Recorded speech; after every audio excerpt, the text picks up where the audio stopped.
I'm a Kiwi, so you'll have to excuse the accents, but of course New Zealand's one of our bread and butter destinations, so when it comes to cruising there, hopefully I can answer all your questions. So for the next 30 minutes, I'll talk about where we go, what we do, who we are. A special welcome to those of you who are part of our Captain Circle program. We appreciate your loyalty. And for those of you who have not yet cruised Princess in the next 30 minutes, hopefully I can unbiasedly just persuade you to choose a Princess cruise. So Princess Cruises, we are a premium international cruise line. We cruise all major oceans around the world. Our shortest itinerary is a 2-night sailing from Sydney to Brisbane. Our longest and most famed itinerary is our round world cruise, a 106-night circumnavigation right around the world from the doorstep at Circular Quay right round back to Circular Quay some 3.5 months later. Now between the 2 and the 106 nights, we have everything from 7s to 14s, 21s, 56 night cruises. We even have a land and sea program in Europe, Japan, South America, here in Australia, and of course up in Alaska, where some of you may have or are looking to travel soon with Princess. Within the fleet, we've got 17 premium class ships, if you will. The smallest ship, our Pacific Princess, at 680 guests. Our largest and most recent ships are Royal, Regal and Majestic, soon to come to Australia at 3,500 passengers. Between all the market cruise around the world, predominantly we operate on US dollars. Your gratuity to charge at the end of the sailing. However, in this market, particularly in Australia, we operate on Australian dollars.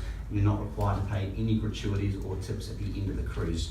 A lot of our guests choose to, based on the service they receive from our onboard crew and staff, but it's by no means an Australian custom. We don't expect it, we don't want to charge it, we don't build it into the fare. It's just doesn't exist. No grats, no gratuities on Australian-based itineraries.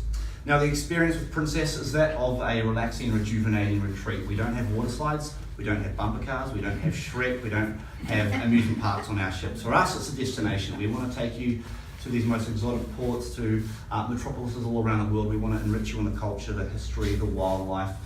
We want you to create these new experiences, what our marketing team like to refer to as come back new. You'll see it all over our brochures and our branding. And it's about coming back as a new version of yourself with new perspectives from the world, renewed, rejuvenated, refreshed, and ultimately feeling like you've had a holiday.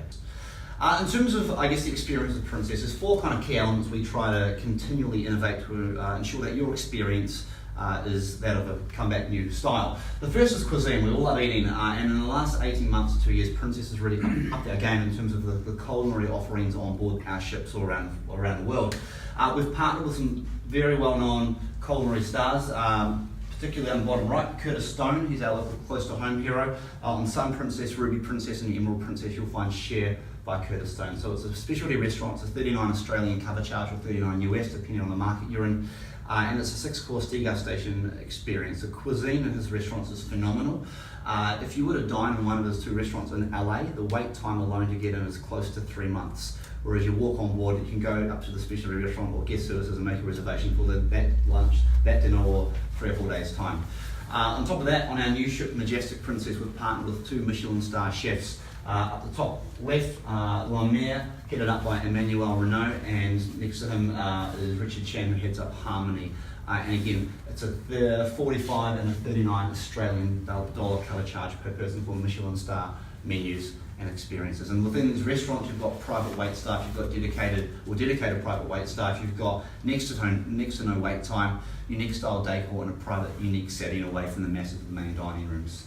One of my favourites down the bottom, Norman Love. He's the designer behind Chocolate Journeys. If you've cruised with us late in the last 18 months, you would have tried these ultra-rich, decadent, ridiculous desserts. They're all part of the cruise fare, which is very dangerous, but equally they're very, very tasty. And be it a cafe, main dining room, specialty restaurant, poolside dining, you've got these fine, ultra-indulgent chocolates you can try. Now, on top of the chocolate dessert program, we've got a chocolate drinks menu. We have a chocolate wine pairing program done out of the Vines Wine Cafe on most of the ships. We have a chocolate culinary presentation on most itineraries, and for those of you who want to go that extra step, we have a chocolate spa treatment available as well. So we like to overindulge you in chocolates to help you come back new. But you'll find all these elements across the fleet, and for the summer of 2019 and 2020, so next summer, all of our culinary partners, their restaurants will be down in this market, which is the first Princess globally in all of our years operating. In terms of entertainment, we've got to make sure we keep you engaged and entertained, and be it Broadway style production, it'd be port lecturers, it'd be destination experts who come on board. Again, we've really lifted our game in terms of the offering for you as our guests. Now, in terms of the Broadway style production, Stephen Schwartz has partnered with Princess over the last 12 to 18 months. Stephen Schwartz is an Academy Award winning producer behind shows like Wicked, Godspell and Pippin, and he's now making shows exclusively for Princess. So we are now seeing singers, dancers, entertainers coming to Princess who have never worked on cruise ships before because they want that affiliation with Stephen Schwartz. What that means for you is better shows. You're walking out with goosebumps, jaws on the floor, going phenomenal, fantastic, and these are all part of the cruise fare as well.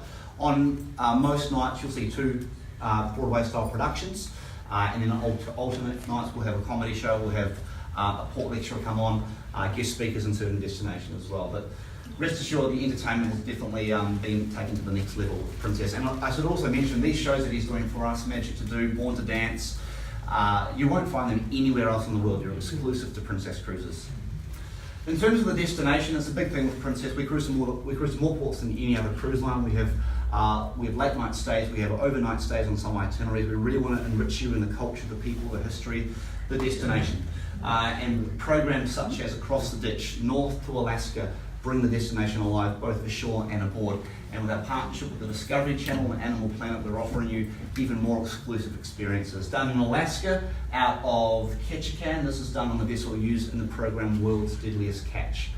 So you get to go on the vessel using the TV program, meet one of the captains off the show, go behind the scenes, and excuse the pun, a very hands-on way to experience the true destination as it is. And the relaxation, we all want to come back refreshed, renewed, rejuvenated. I hope you'll all agree with me that our Princess luxury beds are the best thing you've probably slept on, if not ever, in a long time. So these are fleet-wide now across all of our 17 ships. You get into these beds and it's like they just capture you. You don't want to get out in the morning. They somehow, it feels like a cloud. They're so soft. So the beds have been created in partnership with Dr. Michael Bruce. He's one of the world's leading sleep doctors. He's been on Dr. Oz. He's the sleep doctor for Oprah, and he's partnered with us to create these lovely luxury beds. And it's the same experience wherever you go on around the world with Princess. But it's not just the bed we've invested in; it's the whole sleep experience. So your stateroom TV is loaded with 3 or 4 sleep channels. You've got the sound of the ocean, the rainforest, harmonics, acoustics. So you can have an afternoon siesta, turn on channel 46 and there's soft harmonics in the background just helping you relax. Your stateroom steward can offer you a taste or a sleep menu which will have supplements, teas, natural remedies to help you unwind at the end of the day if 3 or 4 cocktails isn't strong enough for you. Staterooms, your ocean views, balconies, mini suite and suite cabins all have blackout curtains for a deeper, more meaningful sleep. So all these little enhancements to help you have this better sleep experience. At the end of the day, sleep's a big part of a holiday. You want to wake up every morning feeling refreshed and rejuvenated. And if our guests walk off our ship saying, I'm feeling better than I have in a long time, you're going to come back and cruise with us again, and that's ultimately what we'd like to see. But also, it's a simple idea. We all need sleep, we all need to wake up feeling refreshed, and we've done a great job with the luxury beds. If you are lucky enough to be in a position to book a suite, you actually have a pillow menu you can choose from, and on one of the pillows, believe it or not, there's a built-in MP3 player with a speaker. So rather than turning on channel 46, you can lie on your pillow, grab your MP3 player, harmonics, acoustics, choose the tune you want, and you can fall asleep listening to this music. They gave us each of these pillows to take out on the road and so show to all of our travel agents. It sounds ridiculous, it exists, it's true, and it's phenomenal, and I do sleep on it at home from time to time. All right, Majestic Princess. So Majestic Princess is a brand new ship. This is the first Princess. We don't tend to get new Princess ships into Australasia. They tend to go to the Americas or Europe. So for us, it's a very big deal. She's not a refurbishment, she's not a repaint, she's brand spanking new. Her first sailing was in March of last year, and she'll be in Australia in 18 sleeps. 15 September she arrives into Sydney. She left Shanghai on Saturday. She was in Busan on yesterday, on the way to Hong Kong, Singapore, Vietnam, Darwin, Brisbane and Sydney on the 15th of September. So naturally we're very excited, and this is a bit of an insight to what you can expect going forward with Princess Cruises and on Majestic Princess.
been a very long, well, it's gone fast, year and a half since we announced her coming to Australia, and believe it or not, she's here in less than 3 weeks, so it's really exciting for Princess and for, I think, the cruising market in general, and for those of you who are past passengers.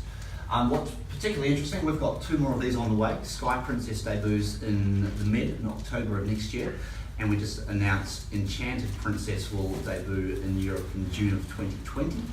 So will create 6 Royal class ships, and then we have 2 new builds at a capacity of 4,400 in 2021 and 2022. So there's 6 new ships over 5 years coming to the Princess fleet, which just represents a global demand for cruising. And part of the argument is the size. These ships are getting too big.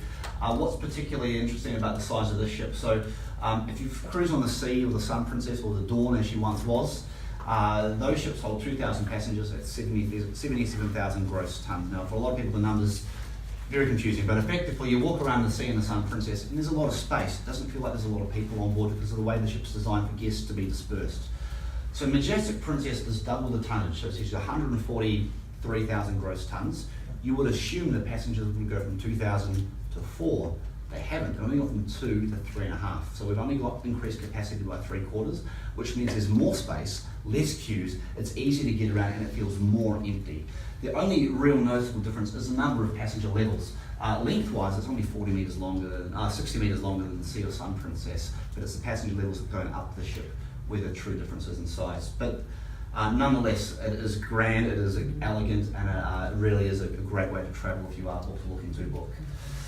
In terms of some of the onboard experience, or the onboard features for those of you who have not cruised with Princess before, the atrium, our piazza-style atrium in the middle of the ship, and this is where everything comes alive, both day and night, be it culinary presentations, street-style performers, be it a pianist, a violinist before dinner, somewhere for people to congregate, chat, people watch, or just put your feet up and do nothing for half an hour to half a day if that's what you'd like to do. But from here you can access a lot of the onboard facilities, be it cafes, restaurants, internet cafe, the Lotus Spa, shore excursion desk, guest services, the library, photo gallery, captain circle desk, future cruise sales. So there's plenty of options to get around the ship from here, and of course we have atrium to pool deck lifts as well, and levels 5, 6, 7 will have your glass lifts up through the atrium. And when you walk on board Majestic into the atrium, you just stop and go, wow, it is just grandeur. It's 1.5 times bigger area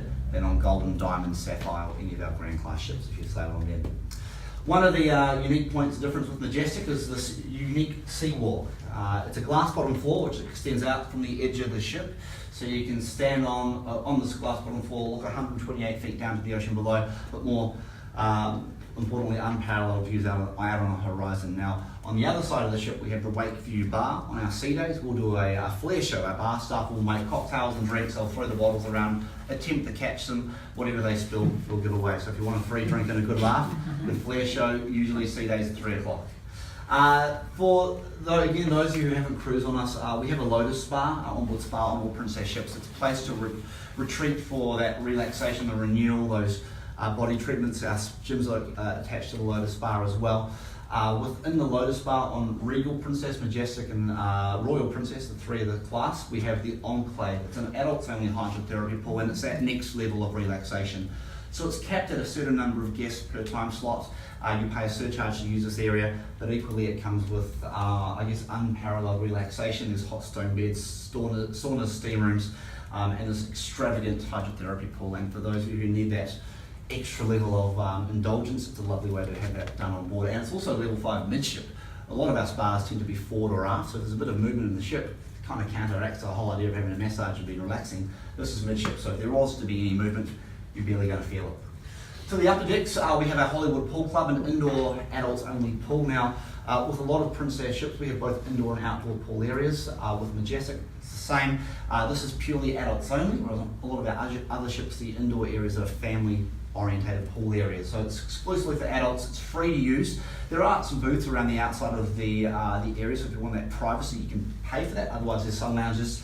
And the reason the roof doesn't come off is that the ship's mainly doing New Zealand itineraries. So for New Zealand, where summer can be like today, 15, windy and wet, you don't really want to be outdoors. So this is climate controlled to 23, 24 degrees. It allows you to have that summer vacation experience and when she's not here, she's in China anyway, and as a general demographic, they don't like being out under the sun. But nonetheless, there is outdoor pool areas as well for those of you who want that. In terms of the accommodation, what makes Majestic very unique for cruising in general, you notice there's no ocean view cabins. So we've got, of the 1600 cabins, just under 200 are insides, the rest balconies, premium balconies, mini suites, club class mini suites and suites. So over 80% of rooms on board will have private balconies, which is again a big ship luxury to have that on Majestic. So in terms of the itineraries, as I said, she's already left Shanghai. She left on Saturday. She's on her way as we speak. She'll arrive in Sydney on the 15th of September. Her first sailing, 15 September, 12 nights out to the islands. Shouldn't really be on the slide because it's completely sold out. But if you are booked, it'll be a normal port calls for all of those ports. And then from there on, she's mainly doing New Zealand from the late September through to March. There was one Tassie cruise on the 18th of November, if my mind's serves me correctly. 6-night Tasmania, calls into Hobart, Melbourne, overnight in Melbourne, with scenic cruising through Wineglass and Oyster Bays, as well as Port Call and Port Arthur. But from there on, she's mainly doing New Zealand's both one-way sailings and returns. So you'll see a Sydney round trip for 13 nights, and then you'll see an itinerary, likely on the far right, Sydney down to Melbourne, Hobart, up to Auckland, and then back again. So if you want to fly across to New Zealand, pick up a car, do your own thing for a few days, it's a great way to complement the cruise and land holiday. And Narelle, Doug, the team at Holiday World can build all of that manually for you if you need that. Alrighty, other destinations around the world where we cruise to. It's kind of a timely, I guess, mention of the international destinations. A lot of the airlines' early bird deals are about to go live. Our next sale, the landmark sale, kicks off on Saturday, and in that we'll be promoting a lot of these international travel destinations for the Northern Hemisphere summer period for next year. So if you're looking for 2019 travel, hopefully I can give you some ideas. We'll start with the Med in Europe. So the Mediterranean, we have a ship there pretty much through all of summer. We will home port in Rome, Athens and Barcelona, offering 3 7-night sailings throughout the Mediterranean. So this is one of those 7-night sailings from Rome to Athens. The other 2 7-nighters are Athens back to Barcelona and Barcelona back to Rome. Now you can book that as a 7, 14 or a 21-night round trip voyage. The great thing with these voyages, you'll see each of them, all 3 of the itinerary maps, so you'll see this little red tag, more ashore, where we will spend late nights longer in ports to give you more port experience. So ports like Genoa, in Crete, in Mykonos and Barcelona will leave 11 p.m. in some cases, opposed to the 4 or 5, 6 p.m. So you're getting more time to explore the destination. And on some of our itineraries, like the Scandinavia, we even overnight in St. Petersburg. Just on the Med as well, the great thing with the Mediterranean, particularly the 14-nighter, on average you're going to see 12 ports of calls and 9 countries in a 14-day time slot. So it's a great way to tick off a number of cities in a very short time frame. And then if you say you love Rome or you love Spain, you can go back on a second trip and do it in more depth on a land tour. On top of that, if you're booking the 14 or the 21-night voyages, when it comes to the turnaround days, if you're booking the through sailing, you're not required to pack up all your luggage and check out, so to speak. Your luggage stays in your cabin. You'll just head to Explorer's Lounge, Vista Lounge, one of our onboard areas, complete the paperwork. You will have to disembark. We have to get everyone off the ship, and then you can either come back on straight away or go off and do a short tour or do your own thing. Sit at a cafe in port and chin with your loved one. How good is this? Across to Scandinavia, so we have 2 options for Scandinavia and Russia. We do a London departure for 14 nights. It goes up through Amsterdam, Copenhagen, up into St. Petersburg, Helsinki, Tallinn and Riga. There's also an 11-night voyage out of Copenhagen, which Aussies absolutely love. Now the great thing with the 11-nighter, there's less sea days included, and you get late port calls in Tallinn and Helsinki, as well as an overnight in St. Petersburg. So there's a little more bang for buck, so to speak. The great thing with sailing in this part of the world, Sweden, Finland and Denmark, I believe, are only 3 countries in the world that don't owe any money. They don't have any debt. So the price to eat on the ground, the price to holiday there on land is exorbitant. Cruising is a much more affordable way to do it. And not to mention with Russia and St. Petersburg, if you're going to spend money on short excursions, you want to do it in St. Petersburg. A, we'll do the Russian visa for you if you do a Princess Cruises short excursion, but B, there's hardly any English spoken in Russia. So it becomes very easy for you as our guests to be hosted.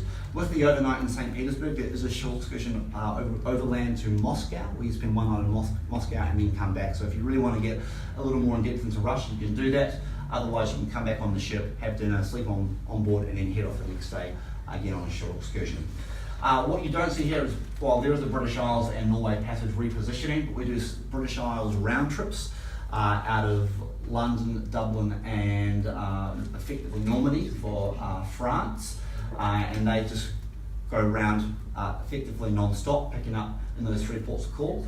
There's Norwegian fjords as well, and out of Southampton you can do Mediterranean voyage from Southampton around the Gibraltar Peninsula into the Med and back, 11 to 14 nights on Sapphire Princess.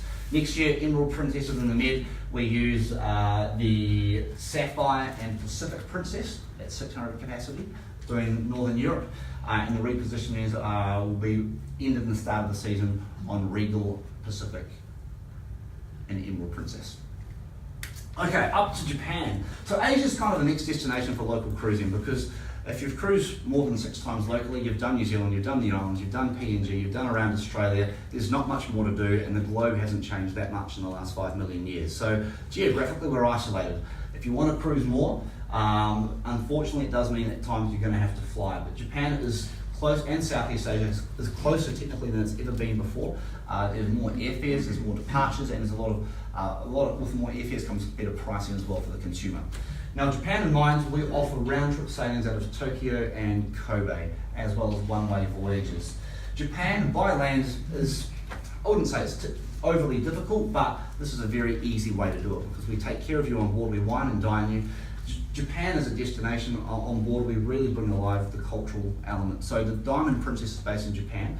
She's completely bilingual, so English and Japanese fluent staff. The signage on board is Japanese and English. We have a sushi restaurant on board. We've got a Japanese traditional bathhouse, but it's still princess. You've got your traditional dining elements, you've got your princess entertainments. It's US dollars on board, gratuities are charged. So what you're used to with princess, you're getting, but with a cultural twist. With the itineraries, we go as far north as Russia, across through the Shirotoko Peninsula, which is one of the 7 cruise wonders of the world. We go as far south as Taiwan via the Ryukyu Islands for Okinawa and Ishigaki. And the cultural immersion you're getting on board, be it folkloric shows, be it port lectures, be it the history, or even the start of every voyage we do a sake barrel ceremony to bless the voyage. You're getting this great culture on board. It's sold half to the Western market, half to the Japanese market, so it's not too Japanese, so to speak, but you're getting this great cultural experience at the same time. The shortest itinerary in Japan is a 7 or 8 night voyage. The longest is at 23, and there's a variant in between those as well, so there's plenty of options for you.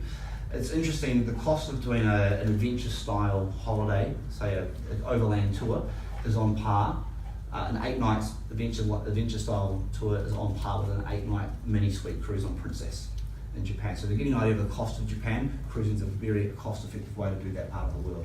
On top of Japan, there's also Southeast Asia. We're in Southeast Asia during our summer months out of Singapore, doing anywhere from 4 up to 21 night voyages. Southeast Asia including Thailand, Vietnam, Malaysia, Indonesia, round trips. And great, again, with daily flights out of Sydney and out of Brisbane. And in terms of Bangkok, you've got a stack of port calls to sea days. So if you love your ports to get off and explore and very few sea days, Japan and Southeast Asia are great for that. Across to my home, Across the Ditch is one of the enrichment programs I was speaking about earlier. Across the Ditch is basically bringing New Zealand to life on board through the cuisine, through the entertainment, through the guest speakers, the port lecturers, to give you this great sense of the destination of New Zealand. Now with the cuisine, we've got New Zealand wine, New Zealand beers, New Zealand cheese, lamb, oysters. We do New Zealand pavlova. We do reruns of the All Blacks because that's for us. But on top of that, in the All National Park, we're seeing it cruising for up to 8 hours. So we'll bring on a park ranger who will present. Now you can either sit on your balcony, turn on channel 46 on your stateroom TV, and listen to that broadcast, or you can go up into the open deck with the jacket, beanie, hot chocolate, and take in the presentation that way. But either way you want to do that, you're getting this great experience to the fjords of New Zealand. And a great national park at that. In Auckland, the Auckland Museum comes on board and basically build a pop-up museum, which is a colonial history. Well, it's a dedication to the colonial history of New Zealand. So you learn about the Māori ancestors and the colonialisation of New Zealand, which is only very recent in the last couple of 100 years. But on top of that, with the ports in New Zealand, you're very close to the cities. Dunedin, or Port Chalmers, Wellington, Napier, Tauranga, Auckland, you are in the city, and it's like being a circular quay. You step off and you've got the city on the doorsteps. Akaroa for Christchurch is tended, as is Bay of Islands. and we'll be seeing it cruising through Fiordland National Park. So the itineraries, round trips and one-ways. Most of our guests prefer the round trips. It's easy, it's convenient, you get on a circular key, you get off the circular key, and it's Australian dollars on board and no gratuities. Our itineraries will generally alternate Bay of Islands for Napier, so just be mindful of that when you're looking at the itineraries. But as I say, you're in most of the cities. New Zealand as a country, we don't have M1s, we don't have straight highways. We've got these lovely, windy, time-consuming, somewhat frustrating, scenic roads. Now, you look at New Zealand and you go, oh, it's the same length of Auckland to Brisbane. I can do it in probably 2 weeks. You can do an island in 2 weeks. It's a big country. We've got a lot of roads that intersect each other. And even if you were to go up one side of the one island, it's completely different on the other side. So when you're cruising, you're getting a great experience with, I guess, a true culture. A lot of the Māori culture is based on the North Island, a lot of the scenery is in the South Island. So a cruise is a great way to tip off both of those, I guess, elements to New Zealand. But on top of that, if you do like the destination, you want to go back, you can either do a one-way cruise and pick up a car, or come back at a later date and drive through the centre. And that's something I definitely recommend. To say you've been to New Zealand on a self-drive or a motorhome holiday, it's not the complete experience. So I would say do it twice. Do a cruise and do a land-based holiday, because you're going to get the true idea for New Zealand and what we offer as a culture. We're there from October through to March. If I'm going to be particularly fussy, I personally would go in January or February because I don't like cold weather. I know I'm soft, I'm a Kiwi, I'll admit it. But generally speaking, it's at its calmest January, February. That said, we've had to change our itineraries in January and February because of high seas or strong winds. So go figure. But it is, I guess, our closest version of Alaska. The wildlife, it's very pristine. And one day it can be, one morning it can be 25 and sunny, and it can be 30 and nearly hailing that afternoon. But when you are doing New Zealand, take a jacket, take a scarf, take a singlet, take some thongs, because it can be 4 seasons in one day. Closer to home cruising, domestically speaking, we do the Pacific Coast Southern Explorers for the South Coast and the Great Australian Bight, and Tassies as well, from anywhere from 6 to 8 nights. Of course, if any of these itineraries, passports aren't required, it's Australian dollars on board, no gratuities either. But on top of that, this itinerary particularly becomes the first half of our Round Australia, our famed 28-night round trip, which is ridiculously popular. I have agents who contact me all the time now. Shaun, I've got clients who want to do the Round Australia in October of next year. Good luck, it's probably sold out. So if you're thinking about Around Australia, one of the benefits of using an agency like Holiday World, they take out group allotment on certain voyages, so they can basically sell cabins when we're sold out. So always make sure you're checking with Doug and Narelle and your team on these particular itineraries, these longer, unique sailings. If you've done Fiji and New Cal and Vanuatu, and you're looking for the next South Pacific sailing, this is what I recommend in the middle. 35-night Hawaii Tahiti round trip. Generally speaking, we offer it twice a year, April and then August. This year we're doing it once, next year we've got it in April and August. But it's a great way to do Tahiti, Hawaii together. You'd think there'd be airlines that offer competitive fares between the islands. Doesn't exist. It's an exorbitant way to fly between those destinations.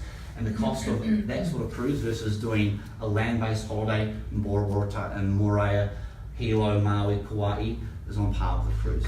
We can wine and dine you, we can entertain you, and you get all these other great ports included along the way. And again, Australian dollars on board and no gratuities. And no other cruise line is offering the return voyages. One thing we don't offer on the South Pacific is the Sydney to Hawaii one-way voyages. The problem is when you cruise from Hawaii to the States, it's 6 sea days, and for most, it's not that enjoyable. So we do the round trip purely as a point of difference. But there are some of our sister lines who offer the one-ways from LA to Honolulu or Honolulu to Sydney. We do have one-ways from Sydney all the way to mainland USA and vice versa. And then in 2020, we'll bring back our 46-night Indian Ocean and South Africa Odyssey. This is a 1, 4 or 5 year itinerary. There's a 55-night variant out of Adelaide available as well. With 2 overnights in Cape Town, I imagine there'd be an opportunity for a national game park safari there. The itinerary in itself is very unique, and for a lot of our past passengers who are looking for that next, I guess, bucket list itinerary, it's a great way to get to South Africa, do a safari park, and calls along the way in Seychelles and Mauritius makes it quite luxurious at the same time, and that will be operated on the Sun Princess in 2020. Closer to home, shorter sailings, we've covered off the 35-nighter, but your traditional South Pacific's anywhere from 10 to 14 nights, New Cal, Vanuatu and Fiji. This summer we haven't got a whole lot of Fiji, but there's a lot more New Zealand. But in the summer of next year, 2019 and 2020, you'll see a lot more South Pacific sailings with Majestic Princess and Ruby Princess based out of Sydney. Papua New Guinea, we haven't had as much out of Sydney as well this last 12 months. We've got 5 PNGs in the current program up to March 2020. One of those is out of Sydney, it's March 2020. The other 4 are out of Brisbane. So if you're happy to fly up to Brisbane, daily flights from Newcastle up to Brisbane, you can do a PNG. We've got one departing just before Christmas, December the 16th this year. There's one in February of next year, and then following that it's December of 2019, February 2020, and March of 2020. And March 2020 is your Sydney departure. And again, AUD, no gratuities. Alrighty, up to Alaska. So, first and foremost, north to Alaska. This is our enrichment program in Alaska, and no one can compete with Princess when it comes to a destination experience. We've got all these great local heroes who come on board, present, entertain. In the port of Juneau, Libby Riddle was the first female to win the Husky Iditarod race, a 1,000-mile overland husky race, comes on board with her huskies and presents in the Princess Theatre. In Skagway, we do a program called Puppies in the Piazza. It's an absolute heartstring puller, but it works. We get puppy huskies on board the ship with their trainers, 3 o'clock in Skagway, and it's your chance to meet the trainers, have cuddles, photos, and I get to know the locals. In Ketchikan, we have this great shore excursion program called Cook My Catch. You can go fishing with a local wrangler. Whatever you land or they land, we'll bring back on the ship, we'll present, we'll cook, and prepare and serve you in the main dining room that night. And you literally have this nearly metre-long salmon presented at the main dining room. It's somewhat of an experience. And north to Alaska is how we bring you live on board. This photo is taken out of the port of Whittier, and this is what makes Princess particularly unique in Alaska with our land program. Our sisters at home in America use a port called Seward. Now, for me, this is a lot more, I'm biased of course, but this is a lot more seamless. You walk off the cruise ship, across the pier, and you can board your Princess direct to the Wilderness Rail, and from there head up into the Denali National Park and experience our land program. Now, I'll come back to the cruise tours in a moment. We'll start with cruise only. Before we do that though, just an idea of how big Alaska is superimposed over mainland USA. If you were to do an inside passage cruise, you'd start literally just down in Vancouver or Seattle over here, up through the inside passage, and you'll go as far north as Skagway. So Skagway is just there. That boot, I guess you'd call it, represents 6% of Alaska. To say I've been to Alaska and not been up here is a bit of a sin. It's like coming across from mainland USA and just doing Sydney and not coming to Port Stephens, Port Macquarie, Coast, Queensland, etc. So you're missing out a lot if you don't go up here. And this is where you're going to see dog, sheep, bears, moose, caribou, wolves, and the true Alaskan beauty. So cruising only, we offer one-way and return voyages. Most of our return voyages are done out of Seattle. We use Vancouver on the one-way voyages. So you've got northbound or southbound Whittier to Vancouver and Vancouver to Whittier. You've got return voyages out of Seattle, as I say, on a 7-night basis. On the return voyages, you'll go as far north as Skagway. You'll either get into Glacier Bay National Park or Tracy Arm Fjord for a glacier experience, up through the inside passage. On a side note with Alaska, it doesn't really matter which side of the ship you're on, because when you're going to the inside passage, there is land either side of the cruise ship, and even in the glaciers, we do a couple of rotations. And in some cases, the captain might choose to reverse into port versus going forward into port. So the whole side of the port thing with Alaska isn't that much of an issue. Our longer voyages, 10 and 12 nights respectively, out of San Francisco or LA as well, if you don't want to fly that extra further distance north to get to British Columbia or up into Alaska. Now, the round trip or the one-way, a lot of agents and consumers ask, what am I better to do? I'm always going to say do the one-way so you can do the land program, but land program aside, our one-ways are going to give you more of the destination. You're going to see two glaciers on the one-way. So we give you Glacier Bay National Park, which is a World Heritage Site, guaranteed on every Princess one-way voyage, with either Tracy Arm Fjord, Hubbard Glacier or College Fjord. So on the one-ways, there's 2 glacier viewing opportunities, and you've got more time in port. I know it's not easy on the eyes, but effectively on the one-way, there's 1 sea day, 2 glacial days, scenic cruising, and 3 port calls, with on average more port time. On the return voyage, we're in a rush to get you back down to Seattle. So we cut out the second glacier. You've got slightly less time in port, and you've got 2 days at sea. So if you have an option to choose, I'm going to say go for the one-ways, and from the one-way cruising, you can build on your land and sea vacation. or cruise tour as we call it. So this is basically an itinerary map of how our Alaska land and sea programs work, with your one-way cruises northbound from Vancouver to Anchorage, or vice versa, southbound. Your 2 glaciers, your port calls along the way.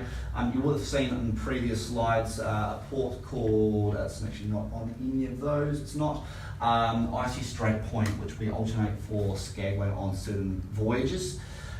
When you finish, or before you start your cruise, you have a land program as well. You can do anywhere from 3 to 7 nights land, 8 nights land in conjunction with your 7-night cruise. We have our own rail carriages between Whittier and Denali, pulled by Alaskan Rail. So there are other carriages from Fairbanks down to Denali, and then there's Princess Rail carriages between Denali and Anchorage.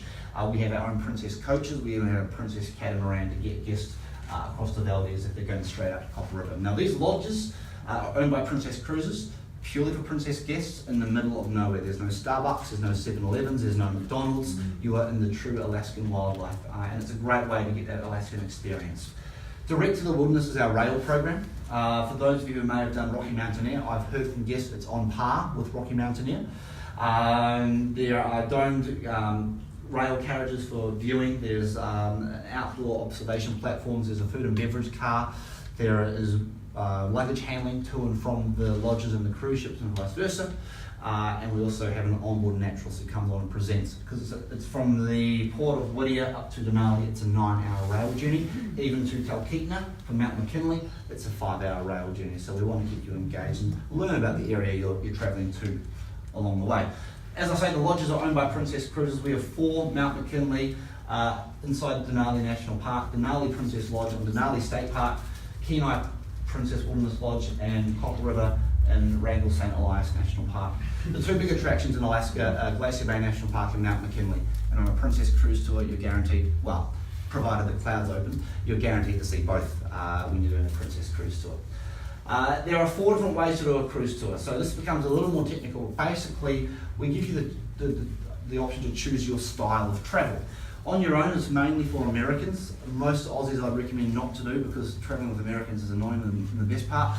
But also you've got to get your own way between the lodges. And look, if you're going to go all that way, you want to do the rail. That's really where it comes alive. So the Denali Explorer focuses predominantly on the Denali area, so Denali National Park, Denali Lodge and McKinley Lodge. You'll start and finish in either Fairbanks or Anchorage, Fairbanks at the top or Anchorage at the bottom, in conjunction with your cruise. Most of the Denali Explorers include a land tour on the grounds. If you wanted to go a little further afield, you have Off the Beaten Path, which will then include Copper River and Kenai Peninsula. Tend to be a little longer as well when you're doing Off the Beaten Path. And then if you really want to beef it up, we have the Connoisseurs. And the Connoisseurs are a combination of these 2, but on top of that, you've got most of your land meals included, and you've got a private tour director to hold your hand along the way. Now, if you don't need a private tour director, because you're independent and self-sufficient, you can take one of these 3. You can prepay a meal package prior to departure, which also includes a 15% gratuity, which you won't have to pay when you're on the ground. As well as that, with the meal packages on the rail, that food and beverage car becomes complimentary. Whereas traditionally, if you want to get a toasted sandwich or a muffin scone, you pay with your credit card on the rail. So just an awareness thing. Doug and Narelle can add on that meal package prior to travel, and it will be dependent on the length of the cruise tour, determines the cost of that meal package, of course. So a 3-night will be cheaper than an 8-night, so to speak. The destinations I haven't mentioned in the other areas around the world: South America, Panama, Caribbean, of course we sail to all of those.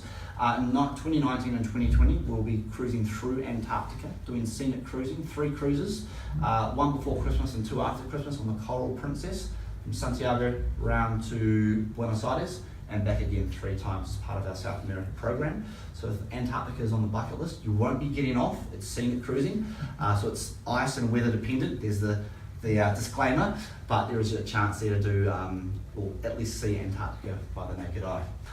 This is also on my bucket list in probably 30 years, when I've got some retirement money to sit on. It's our world cruise. It's 106 nights around the world. A lot of guests like to say it's a great way to spend the kids' inheritance, but equally it's a great way to get around the world on one trip, one seamless journey. For 3.5 months, you have to unpack once. Easy way to travel.